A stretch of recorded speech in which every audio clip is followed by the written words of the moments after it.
ಚಿನ್ನಸ್ವಾಮಿ ಕ್ರೀಡಾಂಗಣದಲ್ಲಿ ಕಾಲ್ತುಳಿತ ಪ್ರಕರಣಕ್ಕೆ ಸಂಬಂಧಪಟ್ಟಂತೆ ರಾಜ್ಯ ಸರ್ಕಾರಕ್ಕೆ ನ್ಯಾಯಾಂಗ ತನಿಖೆಯ ವರದಿ ಸಲ್ಲಿಕೆಯಾಗಿದೆ. ಹಾಗಾಗಿ ಈ ವರದಿಯಲ್ಲಿ 11 ಜನರ ಅಮಾಯಕರ ಸಾವಿಗೆ ಕಾರಣ ಯಾರು ಅನ್ನೋದನ್ನ ತಿಳಿಸಿದ್ದಾರಾ ಅನ್ನೋದಾಗಿ ಕೂಡ ಸಾಕಷ್ಟು ಪ್ರಶ್ನೆಗಳು ಇರುವಂತದ್ದು. ಹಾಗಾಗಿ ಆ ತನಿಖಾ ವರದಿಯಲ್ಲಿ ಏನು ಅಡಗಿದೆ ಅಂತ ಹೇಳಿ ತೀವ್ರ ಕುತೂಹಲಕ್ಕೆ ಕಾರಣವಾಗಿದೆ. ತನಿಖಾ ವರದಿಯನ್ನ ಸಲ್ಲಿಕೆ ಮಾಡಿದ್ದಾರೆ ನ್ಯಾಯಮೂರ್ತಿ ಮೈಕೆಲ್ ಡಿ ಕುನ್ಹಾ. ಸಿಎಂ ಸಿದ್ದರಾಮಯ್ಯಗೆ ನ್ಯಾಯಾಂಗ ತನಿಖೆಯ ವರದಿ ಸಲ್ಲಿಕೆಯನ್ನ ಮಾಡಲಾಗಿದೆ.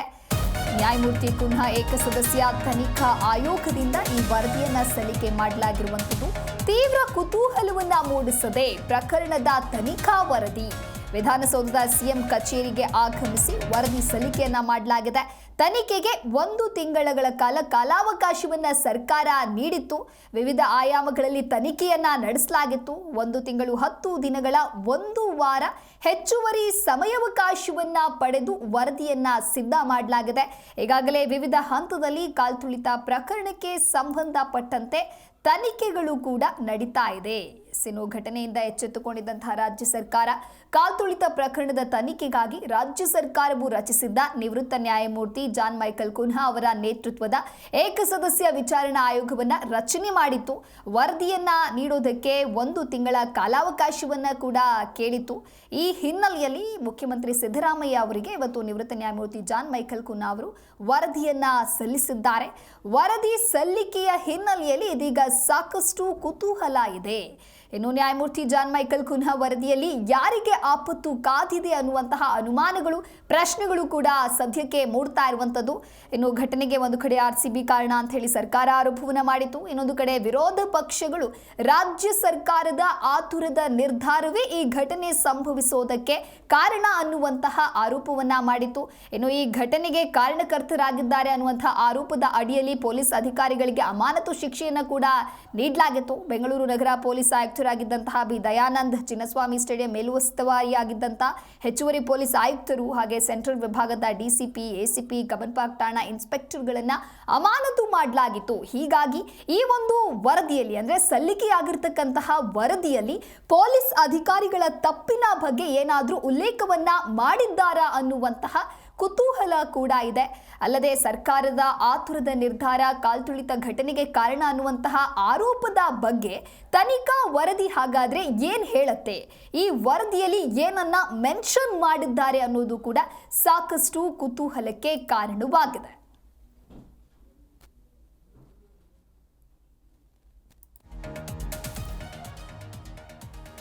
ಚಿನ್ನಸ್ವಾಮಿ ಕ್ರೀಡಾಂಗಣದಲ್ಲಿ ನಡೆದ ಕಾಲ್ತುಳಿತ ಪ್ರಕರಣಕ್ಕೆ ಸಂಬಂಧಪಟ್ಟಂತೆ 11 ಜನರು ಆರ್ಸಿಬಿ ಅಭಿಮಾನಿಗಳು ಸಾವನ್ನಪ್ಪಿದ್ದು 11 ಜನರ ಅಮಾಯಕರ ಸಾವಿಗೆ ಕಾರಣ ಯಾರು ಅನ್ನೋದು ಹಾಗಾದರೆ ಸಲ್ಲಿಕೆ ಆದಂತಹ ವರದಿಯಲ್ಲಿ ಇದೆಯಾ ಅನ್ನುವಂತಹ ಸಾಕಷ್ಟು ಅನುಮಾನಗಳು ಜೊತೆಗೆ ಪ್ರಶ್ನೆಗಳು ಕೂಡ ಮೂಡ್ತಾ ಇದೆ.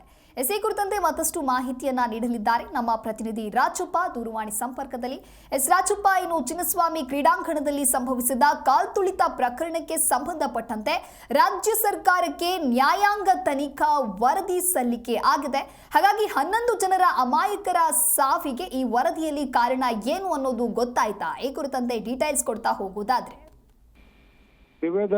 ಏನು ಮುಖ್ಯಮಂತ್ರಿ ಸಿದ್ದರಾಮಯ್ಯನವರಿಗೆ ನ್ಯಾಯಮೂರ್ತಿ ಮೈಕೆಲ್ ಡಿ ಕುನ್ಹಾ ಅವರ ಏಕಸದಸ್ಯ ತನಿಖಾ ಆಯೋಗ ಈಗ ವರದಿಯನ್ನು ಸಲ್ಲಿಸಿದೆ. ಆ ವರದಿಯಲ್ಲಿ ಯಾವೆಲ್ಲ ಅಂಶಗಳನ್ನ ಅವರು ಉಲ್ಲೇಖ ಮಾಡಿದ್ದಾರೆ ಮತ್ತು ಈ ಒಂದು ಕಾಲ್ತುಳಿತ ಪ್ರಕರಣಕ್ಕೆ ಯಾರು ಕಾರಣ ಅಥವಾ ಪೊಲೀಸರ ವೈಫಲ್ಯ ಆಗಿದೆಯಾ, ಇಂಟೆಲಿಜೆನ್ಸ್ ವೈಫಲ್ಯ ಆಗಿದೆಯಾ, ಯಾರ ಕೆಎಸ್ಸಿ ಅವ್ರದ್ದು ನಿರ್ಲಕ್ಷ್ಯ ವಹಿಸಿದೆಯಾ ಅಥವಾ ಆರ್ಸಿಬಿ ಅವರ ಕಾರಣವಾಗಿದೆಯಾ ಅಂತ ಬಗ್ಗೆ ಇನ್ನೂ ಸಹ ವರದಿಯಲ್ಲಿ ಅವರು ಯಾವುದನ್ನೆಲ್ಲ ಫ್ಯಾಕ್ಟ್ ಫೈಂಡಿಂಗ್ ಮಾಡಿದ್ದಾರೆ ಮತ್ತು ರೆಕಮೆಂಡೇಶನ್ ಏನ್ ಮಾಡಿದೆ ಅಂತ ಬಗ್ಗೆ ಯಾವುದೇ ಮಾಹಿತಿ ಇನ್ನೂ ಸಹ ಲಭ್ಯವಾಗಿಲ್ಲ. ಯಾಕಂದ್ರೆ ಮುಖ್ಯಮಂತ್ರಿಗಳಿಗೆ ಇದೇ ತಾನೇ ಅವರು ವರದಿಯನ್ನು ಸಲ್ಲಿಸಿದ್ದಾರೆ.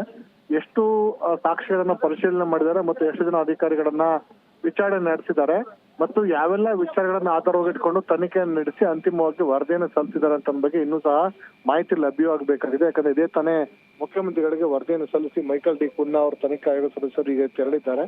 ಮುಖ್ಯಮಂತ್ರಿಗಳು ಆ ಸದಸ್ಯರ ಜೊತೆ ಚರ್ಚೆ ನಡೆಸಿದ್ದಾರೆ. ಹಾಗಾಗಿ ರೆಕಮೆಂಡೇಶನ್ಸ್ ಏನಿದೆ ಮತ್ತು ಅದೇ ರೀತಿ ಫ್ಯಾಕ್ಟ್ ಫೈಂಡಿಂಗ್ಸ್ ಎಲ್ಲಿ ಲೋಪದೋಷಗಳು ಏನಾಗಿದೆ, ಪೊಲೀಸರ ನಿರ್ಲಕ್ಷ್ಯ ಆಗಿದೆಯಾ ಅಥವಾ ಅಲ್ಲಿ ಬಂದಿರುವಂತ ಜನರನ್ನು ನಿರ್ವಹಣೆ ಮಾಡೋದ್ರಲ್ಲಿ ಎಲ್ಲಿ ವೈಫಲ್ಯ ಆಗಿದೆ, ಕೆಎಸ್ಸಿ ಏನ್ ಸಮಸ್ಯೆ ಆಗಿದೆ, ಇವೆಲ್ಲವನ್ನ ಸಹ ಅವರು ವಿಶದವಾಗಿ ಡೀಟೇಲ್ ಆಗಿ ವರದಿಯನ್ನು ಸಲ್ಲಿಸುವಂತ ವರದಿಯಲ್ಲಿ ಉಲ್ಲೇಖ ಮಾಡಿರ್ತಾರೆ. ಹಾಗಾಗಿ ವರದಿಯಲ್ಲಿರುವಂತ ಅಂಶಗಳನ್ನ ರಿವೀಲ್ ಆಗ್ಬೇಕಾಗಿರುತ್ತೆ. ವರದಿಯಲ್ಲಿ ಅಂಶಗಳನ್ನ ಸರ್ಕಾರ ಬಹಿರಂಗ ಮಾಡಿದ್ದೇ ಆದಲ್ಲಿ ಅಥವಾ ಈ ಒಂದು ವರದಿಯನ್ನ ಅವರು ನ್ಯಾಯಾಂಗ ತನಿಖೆ ನಡೀತಾ ಇದೆ. ತನಿಖೆಗೆ ಹೈಕೋರ್ಟ್ ಅಲ್ಲಿ ಈ ಪ್ರಕರಣ ಸಹ ನಡೀತಾ ಇದೆ. ಹಾಗಾಗಿ ಅಲ್ಲಿಗೂ ಸಹ ಈ ಒಂದು ವರದಿಯನ್ನ ಅವ್ರು ಸಲ್ಲಿಕೆ ಮಾಡ್ಬೇಕಾಗತ್ತೆ. ಆದ ನಂತರ ಮೋಸ್ಟ್ಲಿ ಆ ವರದಿಯನ್ನ ರಿವೀಲ್ ಮಾಡಬಹುದು. ಹಾಗಾಗಿ ಫ್ಯಾಕ್ಟ್ ಫೈಂಡಿಂಗ್ ಅಲ್ಲಿ ಇರುವಂತದ್ದು ಏನು ರೆಕಮೆಂಡೇಶನ್ಸ್ ಏನಿದೆ ಅಥವಾ ಏನು ಫೈಂಡಿಂಗ್ಸ್ ಅಲ್ಲಿ ಏನಿದೆ ಅಂತ ಬಗ್ಗೆ ಇನ್ನಷ್ಟು ಮಾಹಿತಿ ಲಭ್ಯವಾಗಬೇಕಾಗಿದೆ. ಜೊತೆಗೆ ಡಿಸಿ ಬೆಂಗಳೂರಿನ ಜಿಲ್ಲಾಧಿಕಾರಿ ಜಗದೀಶ್ ಅವರು ಈ ಸಂದರ್ಭದಲ್ಲಿ ಉಪಸ್ಥಿತರಿದ್ದು ಈ ಒಂದು ವಿಷಯ ಬಗ್ಗೆ ಅವರು ಸಹ ಮಾಹಿತಿಯನ್ನ ಅಂತಿಮ ವರದಿಯನ್ನು ಅವರು ಸಹ ಸಲ್ಲಿಸಿಲ್ಲ. ಹಾಗಾಗಿ ಈಗ ಮೊದಲ ಹಂತದ ಒಟ್ಟು 3 ತನಿಖೆ ನಡೀತಾ ಇತ್ತು. ಒಂದು ಪ್ರಕರಣದಲ್ಲಿ ಕಾಲ್ತುಳಿತ ಪ್ರಕರಣದಲ್ಲಿ ಒಂದು ಸಿಐಡಿ ತನಿಖೆ ನಡೀತಾ ಇದೆ, ಮತ್ತೊಂದು ಕಡೆ ಜಿಲ್ಲಾ ಮ್ಯಾಜಿಸ್ಟ್ರೇಟ್ ಒಂದು ತನಿಖೆ ನಡೀತಾ ಇದೆ, ಮತ್ತೊಂದು ಕಡೆ ಮೈಕಲ್ ಡಿ ಕುನ್ನಾ ಅವ್ರದ್ದು. ಈಗ ಮೈಕಲ್ ಡಿ ಕುನ್ನಾ ಅವರು ವರದಿಯನ್ನು ಸಲ್ಲಿಸಿದ್ದಾರೆ. ಇನ್ನೆರಡು ತನಿಖೆ ವರದಿಗಳು ಬಾಕಿ ಇದೆ. ಹೀಗಾಗಿ ಈ ವರದಿಯನ್ನ ರಿವೀಲ್ ಮಾಡ್ತಾರ ಅಥವಾ ವರದಿಯನ್ನ ಕೋರ್ಟ್ಗೆ ಸಬ್ಮಿಟ್ ಮಾಡಿದ ನಂತರ ಅದ್ರ ಬಗ್ಗೆ ಮಾಹಿತಿನ ಹೊರಗಡೆ ಅಂತ ಕಾದು ನೋಡ್ಬೇಕಾಗಿದೆ. ದಿವ್ಯದಾಸ್, ನಿಮ್ಮೆಲ್ಲ ಮಾಹಿತಿಗಾಗಿ